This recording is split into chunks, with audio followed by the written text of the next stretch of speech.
Gracias por hacernos parte de su fin de semana. Este encuentro y nos alegra muchísimo que estén con nosotros. Hoy vamos a hablar un poco de salud. Nos vamos a salir de los temas cotidianos, vamos a apartarnos un poco de la política, vamos a apartarnos un poco de algunos temas fundamentales que hace la cotidianidad nuestra. Pero hoy tenemos como invitado especial a un gran amigo, es el doctor Héctor Balcácer Esteves. Es un médico internista, médico infectólogo, con quien trataremos aspectos que se agudizan en estos días de Navidad. Pudiéramos hablar un poco de asma, pero vamos a hablar de gripe y de otros elementos que están ligados a esta enfermedad que cotidianamente la tenemos en el medio, en el panorama. Gracias a ustedes por estar con nosotros. Ahora comienza este encuentro.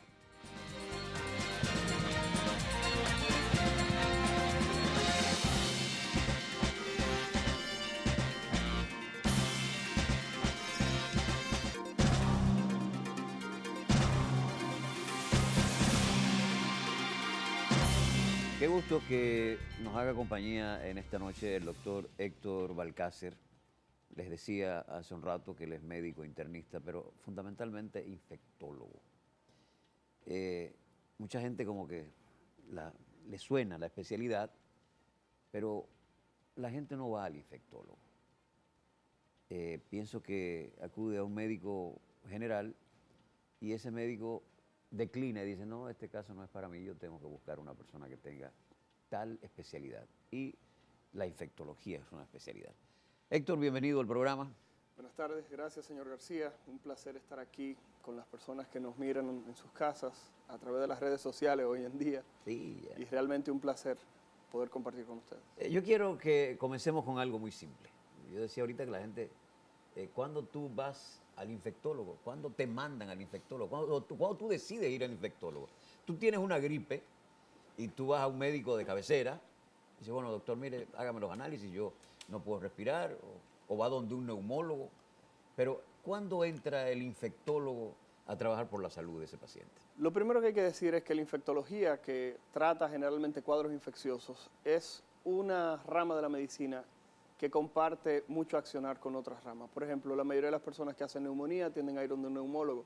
Sin embargo, el neumólogo en algunas ocasiones se auxilia del infectólogo cuando el caso se sale de lo habitual. El infectólogo es ese médico en el cual se llama cuando aparece un proceso infeccioso que generalmente no guarda ese patrón habitual de un proceso. Mencionábamos ahorita el asunto de la gripe. Nadie va a ir donde un infectólogo porque tiene gripe. Sin embargo, nos encontramos en un momento del año en el cual el Ministerio de Salud Pública ha reportado toda la semana el incremento de los casos de los procesos respiratorios y asociados específicamente a 3 virus en particular: la influenza A, la influenza B y el virus sincitial respiratorio. Entonces, ¿qué ocurre? Hay 2 de estos virus, que son la influenza A y la influenza B, el cual necesita tratamiento en un gran porcentaje de los casos y en el cual hay un grupo de personas que se consideran vulnerables y con mayor probabilidad de complicarse. Sí, porque detrás de un virus no necesariamente tiene que haber una infección. No, lo que pasa es que los virus son infecciones. Lo que pasa es que no todos los virus tienen el mismo grado de severidad a la hora de presentarse. Todo el virus es una infección. Todo virus es un proceso infeccioso. Recordar que el virus es una de las partículas infecciosas más pequeñas que conocemos. Existen otras partículas como son los priones, que no vamos a hablar de eso, que son proteínas con capacidad de replicación, las cuales es un caso de la NASA, ¿verdad? Muy especializado. Se va un tanto profundo. Exactamente. ¿No? Entonces, en el colegio le dijeron a uno que los virus eran esas partículas las más pequeñitas que podrían producir infecciones. Sin embargo, eso no es real. A la fecha sabemos de otros casos. Pero hay que decir que las partículas virales, cada vez que aparecen, es un cuadro infeccioso. Entonces, en el caso de la gripe, hay que diferenciar entre gripe e influenza. Hay que decir que la gripe es un proceso generalmente limitado a lo que es la parte respiratoria. Usted se le ponen los ojos rojos, le da una fiebrecita, usted se pasa unos cuantos días estornudando y tosiendo, malestar, 2 o 3 días, ya eso se quitó. Sin embargo, la influenza es un virus el cual tiende a producir una infección respiratoria primero alta y posteriormente ese cuadro infeccioso puede afectar los pulmones.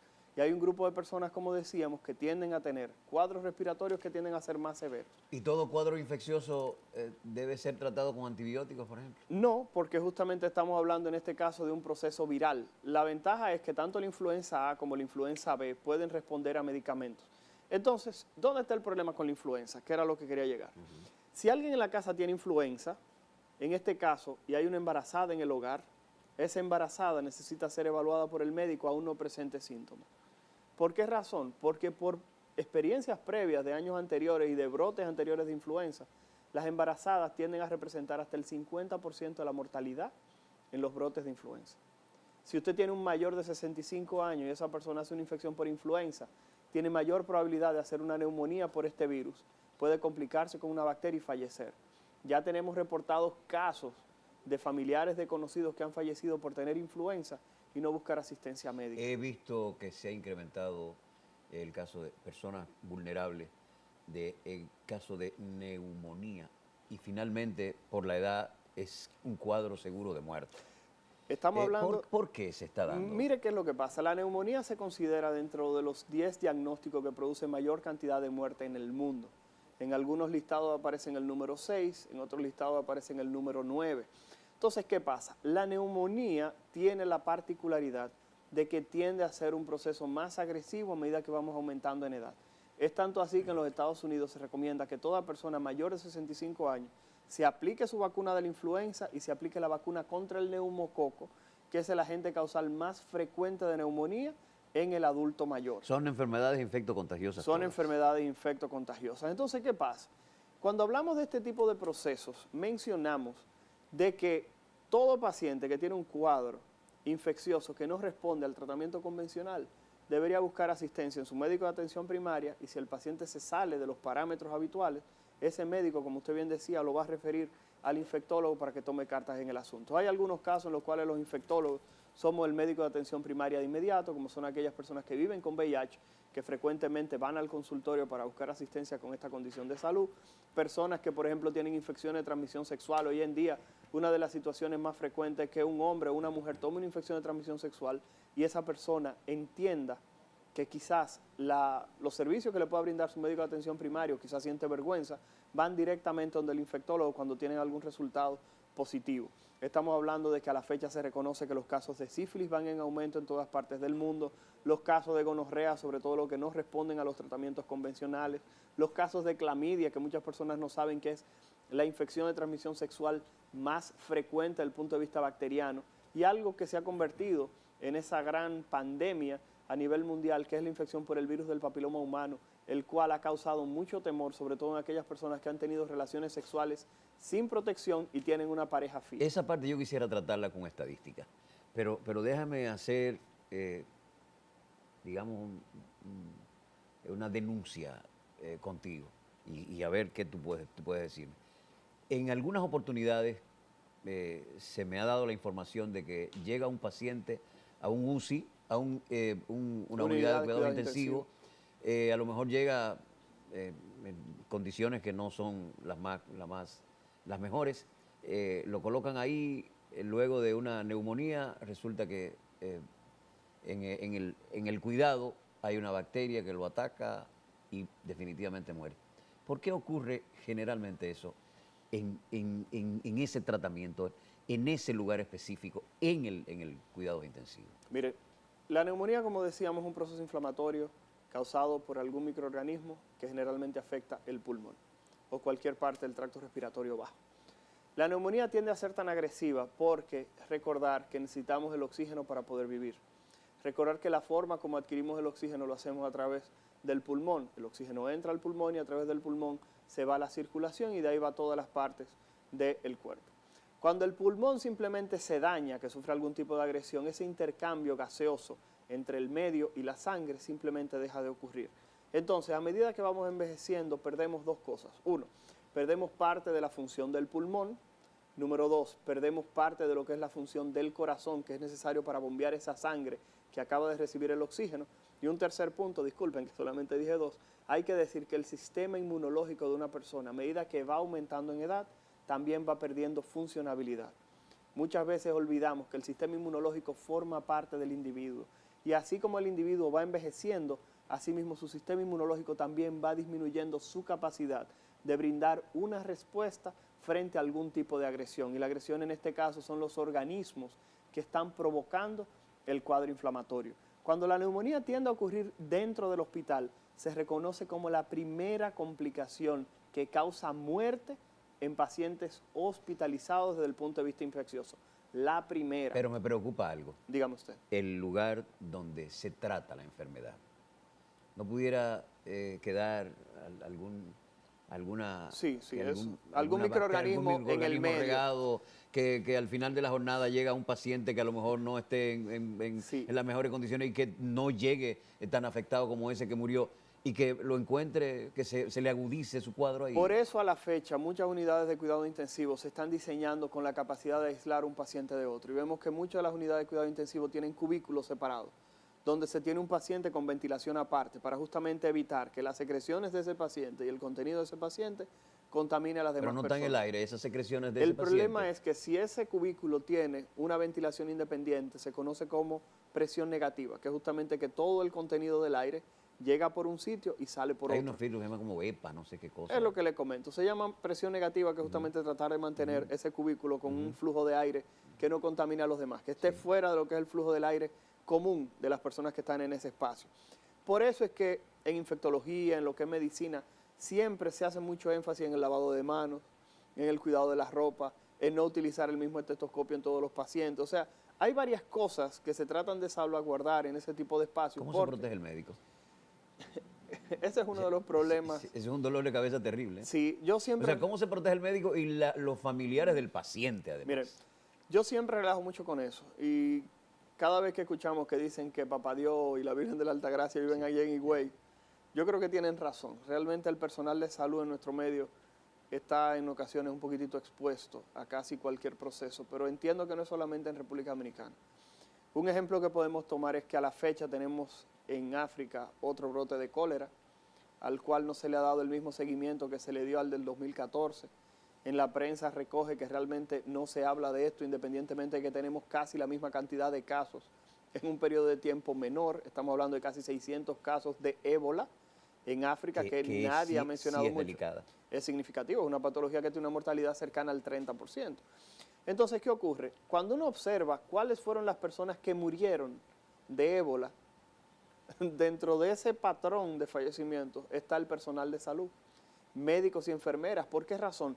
Porque son las personas que están expuestas cuando el paciente llega por primera vez. ¿Por qué conocemos tan poco de esos virus en Sudamérica, por ejemplo? Y no nos olvidemos que en Sudamérica, cuando hay frío, el suramericano que tiene la posibilidad de emigrar viene para acá y trae un virus. Entonces hay una interacción estrecha, pero no conocemos las estadísticas de cuadros similares en Sudamérica. Por ejemplo, en Chile, en Argentina, en Perú, que Perú es una economía bastante deprimida, en Bolivia por igual, y tenemos visitantes de toda Sudamérica. ¿Cuáles son las estadísticas en cuadros infecciosos?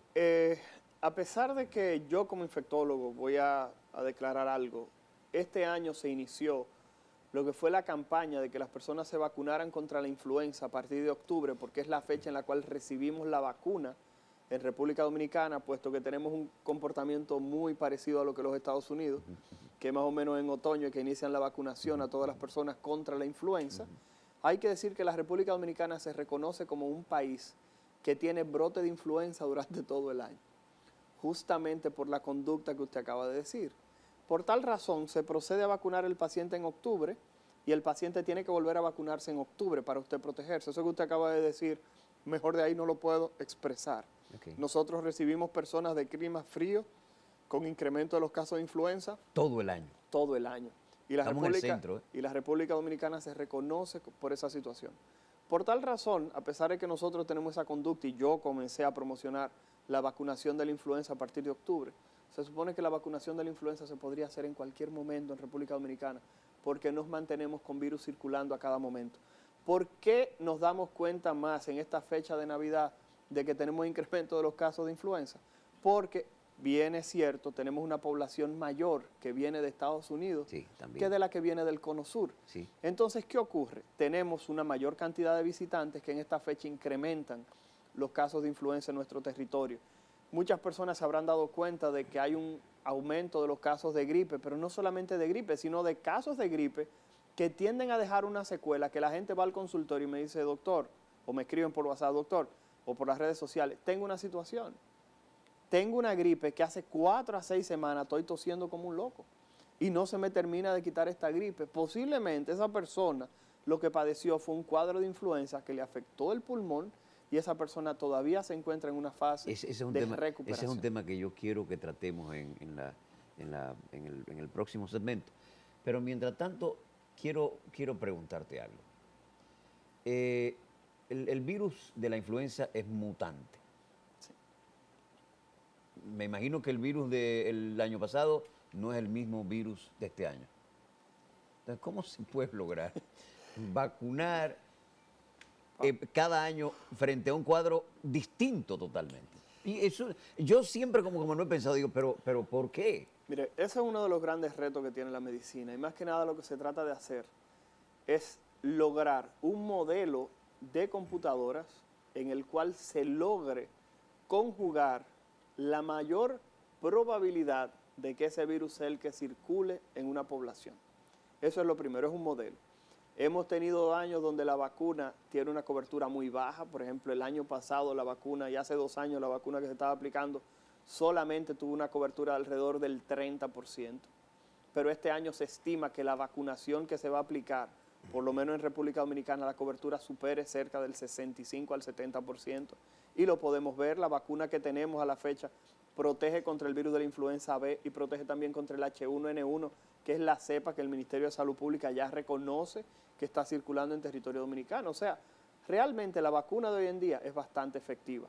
Podemos encontrar en las redes sociales, sobre todo en WhatsApp, que anda circulando por ahí un mensaje diciendo que la vacuna no sirve. Eso no es cierto. Estamos hablando de una vacuna que se reconoce a nivel mundial, que salva vidas, y estamos hablando de una patología que en Estados Unidos todos los años se habla que puede producir una mortalidad tan elevada como 35.000 personas. Vamos a seguir conversando, doctor Héctor Balcácer. Ustedes continúen con nosotros.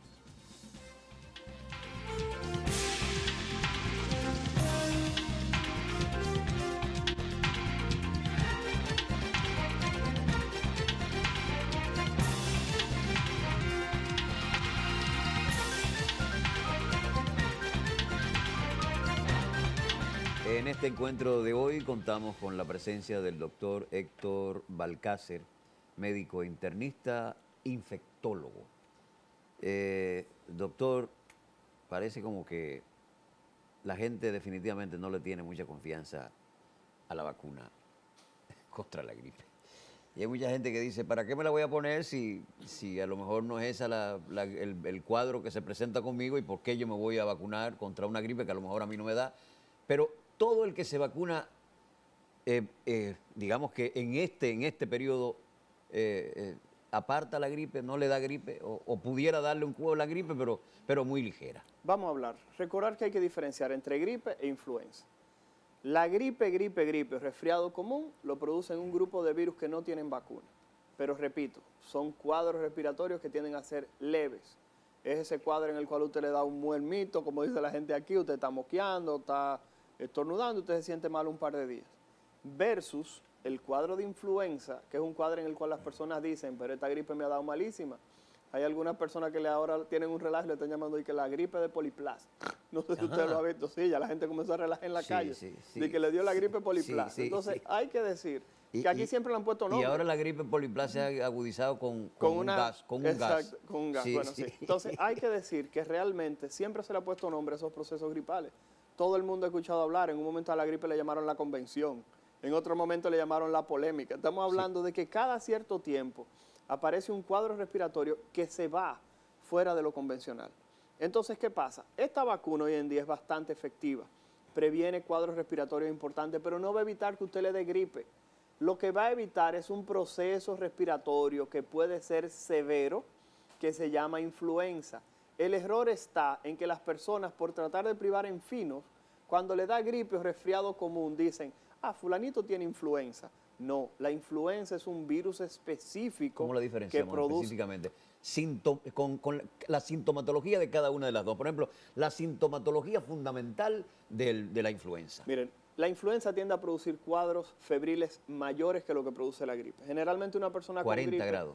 Puede llegar a 40 grados centígrados. Es muy raro que una gente con gripe haga 40 grados, generalmente hace 38, 38 y medio. Los pacientes con influenza presentan una fiebre importante, presentan un dolor muscular superior a lo que es una gripe común. La duración del cuadro respiratorio tiende a ser también un poco más prolongada. Hay personas que están tosiendo ahora, que les digo que usted va a durar tosiendo de 4 a 6 semanas. Usted va a durar de 4 a 6 semanas botando catarro y con ese pecho feo que le suena como un roco, como un camión cuando le están prendiendo. Y eso es algo que no se lo despinta a nadie. Pudo haberlo prevenido aplicándose la vacuna. Muchas personas me preguntan, Balcácer, me diagnosticaron influenza, tomé el tratamiento, ¿me puedo poner la vacuna? La respuesta es sí, pero no te la vas a poner de inmediato. Tienes que esperar alrededor de una semana luego del tratamiento para ponértela. Y la pregunta es, Balcácer, pero si me dio, ¿me va a brindar protección? Sí, porque no solamente está circulando la influenza H1 del 2009, está circulando también la influenza B. O sea que estamos hablando de que hay un grupo de virus que están circulando en este momento que han afectado ya más de 250,000 dominicanos. O sea que estamos hablando de que 250,000 de personas han tenido procesos respiratorios y esos son los que han sido notificados. Ahora, imagínense aquellas personas que le dio ese gripón, que fueron a la consulta privada donde no se notificó, o esas personas que simplemente se quedaron en su casa acostadas 3, 4, 5 días, tienen la tos, pero no buscaron ningún tipo de asistencia. Sí, pero hay una premisa de ustedes los médicos que dice que cada organismo es único. Claro que sí. Entonces, a mí me puede dar un cuadro, me puede dar la influenza o me puede dar una gripe, Claro. y a ti te puede dar la misma gripe, pero que tu organismo responde de manera distinta. Lo que te quiero preguntar es lo siguiente.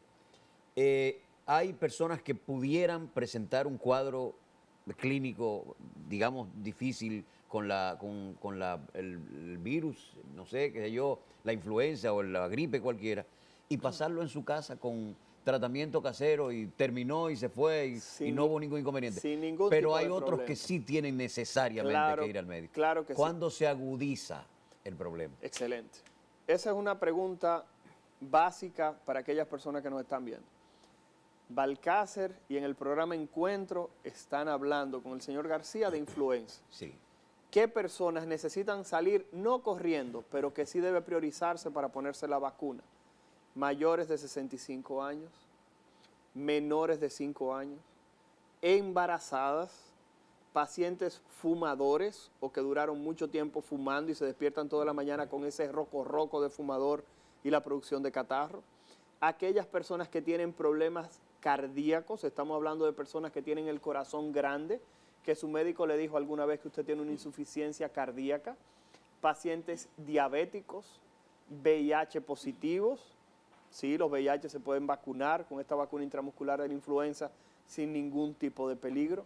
Otras personas que pueden hacer son personas que tienen problemas a nivel del hígado, los pacientes que tienen trasplante de algún órgano, aquellas personas que tengan algún tipo de deficiencia de su sistema inmunológico deben vacunarse. Y en una casa, algo importante que deben tener en mente es que si alguien le dio influenza y hay una persona que tiene más de 65 años en esa casa, o tiene menos de 5, o está una embarazada, esas personas que estuvieron en contacto con la persona que tenía influenza tienen que llevarlo donde un médico porque esas personas deben recibir medicamentos profilácticos para prevenir enfermar, porque en esas personas pueden aparecer casos severos de influenza. El señor García decía que no existe el término enfermedad, sino enfermo, y es 100% real. No todo el mundo va a tener el mismo cuadro. Hay personas que le da varicela y le salen 2 bolitas en el cuerpo. Y hay personas que le dan varicela y le sale hasta dentro de la boca. ¿Qué pasaría con el asmático? El problema con el asmático es que cualquier proceso respiratorio o irritativo de las vías respiratorias tiende a incrementar lo que es la probabilidad de que esa persona tenga un episodio de asma. Y mientras mayor cantidad de proceso inflamatorio tenga, más severo tiende a ser el episodio de asma. Por eso vemos que los pacientes cuando tienen asma y tienen cuadros respiratorios tienden a tener una evolución más torpe que la población general. Por eso vacunen a esas personas. Cuando hablamos de fumadores, hablamos de pacientes con procesos que tienen respiratorios frecuentes. ¿El clima incrementa las posibilidades de qué sé yo, de hacer más difícil el cuadro? En República Dominicana hay una situación y es que la Navidad se asocia a unirse a la familia. Navidad en República Dominicana, que es un país que tiene 1,5 millones de personas viviendo fuera de nuestro territorio, que en Navidad están trabajando para conseguir el pasaje. Que después que pasa Navidad, lo primero que hacen es febrero y marzo comprar el pasaje para venir para Santo Domingo, reservar esa fecha. Entonces estamos hablando de que esas personas vienen de un clima más frío que el de nosotros, donde se reconoce que el frío extremo reduce la capacidad que tiene el proceso o el sistema respiratorio de defenderse. Esas personas pueden enfermar, pueden venir a territorio dominicano, todo el mundo se junta para darle la bienvenida, todo el mundo quiere saludarlo. Ese señor que tiene 20 años en Estados Unidos va donde su mamá, donde su papá, los abuelos de los niñitos. Entonces esas personas tienden a enfermar y a presentar un cuadro un poquito más complicado por lo que decíamos anteriormente, de que el sistema inmunológico, así como envejecemos, también envejece. No, pero ¿y tú vienes en un avión? También. Tú vienes en un avión con cientos y tantos de compañeros Reciclando de el mismo viaje aire. y estás reciclando aire. Y a lo mejor tú no sabes si el último que va en la Tosiendo como un fila loco ahí atrás. 36, por ejemplo, va a toser y puede infectar el área completa, porque Sí. está cerrado. Aunque ellos te hablan de que presurizan y hacen qué sé yo cuántas otras cosas, pero siempre hay un poco de virus ahí. No, claro que sí. Y eso lo vimos justamente cuando en el 2014 tuvimos el temor con el ébola. Justamente, ¿qué pasaba? Cuando tuvimos el brote de la misma influenza H1N1, ¿cuáles eran los temores? Se comenzaron a colocar en los aeropuertos sensores de temperatura. Sí. Y cuando llegaba una persona de un área que se suponía que había visitado algún país donde había alguna enfermedad que pudiera ser potencialmente contaminante para una población, cuando pasaba por ese sensor, si tenía fiebre, inmediatamente era llevado a un área donde se colocaba en cuarentena. Hemos vivido eso ya previamente en este mundo global, donde no existen enfermedades ¿Tiene segmentadas. salud pública las vacunas Bueno, para enfrentar el brote de este fin de año? salió en el periódico en esta semana reciente, salió que el ministerio tiene 400.000 dosis de vacuna. El problema es que realmente entiendo que no se le ha dado la publicidad de cuál es el mecanismo por el cual las personas pueden ir a solicitar las vacunas. Sobre todo porque la misma publicación en el periódico dice que se tiene priorizado un grupo de personas. Entiendo que si el ministerio tiene dosis para administrar a personas, el personal de salud, enfermeras, psicólogos, camilleros, bioanalistas, etcétera, deben ser los primeros en recibir la vacuna por lo que tú decías. El hospital García se puede convertir en un foco a partir del cual se disemine, porque cuando llegue un paciente enfermo va a infectar a todo el personal y cuando lleguen otras personas con otros procesos, entonces pueden adquirir la misma condición de salud. ¿Qué porcentaje de la población puede enfermarse este fin de año? Todo va a depender, porque recordar... ¿Cuáles son las estadísticas? En otros fines de año, ¿qué porcentaje de la población ha tenido que tratarse de Depende, gripe, podría influenza? rondar alrededor de un 5 a un 10% de toda la población pudiera Pero adquirir es este poco, proceso. yo pensé que era más. No, lo que pasa es que recordar que muchos de nosotros, incluyendo los médicos, nos vemos expuestos con cierta regularidad y podemos desarrollar cierto grado de anticuerpos. Entonces, justamente eso tiende a pasar. Quizá una persona que ha estado expuesto, que tiene un sistema inmunológico robusto, que se curó, posiblemente de esa influenza que está circulando, repito, es una cepa del 2009, alguien pudo haberse infectado previamente y tener anticuerpos. Hay una máxima del dominicano que dice que en diciembre las cosas son cómodas porque como hay mucho aguardiente en el camino, hay mucho romo, y dice, bueno, la gripe yo la combato bebiéndome una botella de tal cosa. Sí, generalmente de la que no tiene color.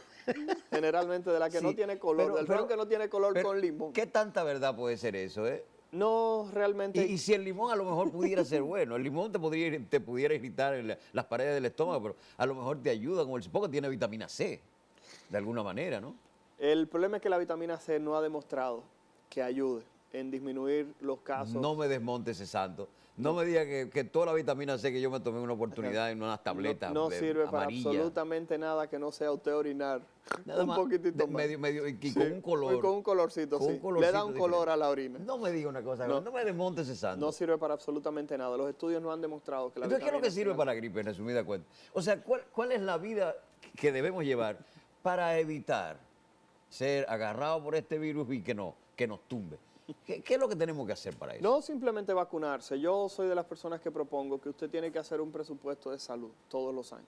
Y dentro de ese presupuesto de salud, justamente presupuestar que en octubre, si yo tengo una familia de 4 personas, llamo a mi médico y le pregunto cuál es el costo estimado de la vacuna y ese dinero lo voy sacando. El Ministerio de Salud Pública trae 400.000 dosis, hacen lo correcto priorizando a un grupo de personas que están más expuestas al virus, personas que pueden enfermar o morir fruto de estas infecciones. Y simplemente usted lo que hace es vacunarse. A principios de octubre, García, usted me da un toquecito. Balcácer, ¿te llegó la vacuna? Sí, perfecto, No, ya voy para allá. te estoy Y llamando. simplemente se vacuna. ¿Por qué es lo que le estoy diciendo? Aquellas personas que saben que son más susceptibles de presentar una infección respiratoria y que tienen mayor probabilidad de fallecer, usted lo que necesita es simplemente aplicarse una vacuna que, repito, es medio cc, que se aplica intramuscular y lo va a proteger durante todo ¿Cómo un están año. los casos de VIH en el país? La República Dominicana... ¿Incrementando o están estáticos? No, están estables. La República Dominicana se reconoce como un país en el cual los casos de VIH se mantienen estables. Cuando hablamos de estable, que la cantidad de personas que vive con VIH en proporción a lo que es la población se mantiene más o menos estable, ronda el 0.8. Eso quiere dejar dicho 8 de cada 1000 dominicanos que tienen entre 14 y 49 años de edad. Se habla de alrededor de 64.000 personas viviendo con VIH. Ese número en total posiblemente se incremente. ¿Por qué? Porque estamos hablando de que ya no se mueren las personas viviendo con Eso te iba a VIH decir. y la cantidad de casos de VIH nuevos se mantiene más o menos estable alrededor de 2.300 Pero ya no es casos. un miedo. No es un miedo, pero eso es malo en una parte. ¿Por qué razón? Porque no se habla del tema. Antes, toda la semana, en todos los sitios, había una publicación, alguien preguntando, algo cuestionando. Ya no se habla ¿No de será VIH. que se creó un poco de conciencia? Porque si tú me hablas de que está estable Ok. el porcentaje de afectados, de infectados. García, ok, la pregunta es, si yo te dijera qué cantidad de casos nuevos tuvimos de VIH el año pasado, ¿qué me contestarías? No, No, contéstamela tú, por es lo favor. que te estoy diciendo. Entonces, si se crea tanta conciencia, ¿cómo es posible que el año pasado en República Dominicana se estime que se infectaron de 2.300 a 4.000 personas solamente el año pasado? O sea, que estamos hablando... Pero ven acá. Estamos hablando de que eso dice que se infectaron alrededor de 6 a 7 personas todos los días. Ocurrió en Miami con el Tadalafil y el Sildenafil que adultos menores, adultos de 55 años, que hace días que tenían la presión de que no podían gozar el placer de un buen sexo, Sí. encontraron en esta pastilla un aliado. Y resulta que hubo una cantidad enorme de hombres de esa edad y mujeres afectados de esa edad con el virus del SIDA. A lo mejor estos dos productos no pudieran estar provocando que algunos adultos mayores de eso, bueno, pues consigan una muchachona por la calle que no sepa que tiene Mira, el VIH. ese es un tema que tenemos que tocar porque es algo que ya en el pasado hemos tratado y es el incremento de los casos de infecciones de transmisión sexual en mayores de 55 años. En los Estados Unidos... Déjamelo ahí, que yo quiero que despidamos el programa con ese caso específico y con algunas recomendaciones. Nos acompaña en este encuentro de hoy el doctor Héctor Balcácer. Ustedes continúen con nosotros.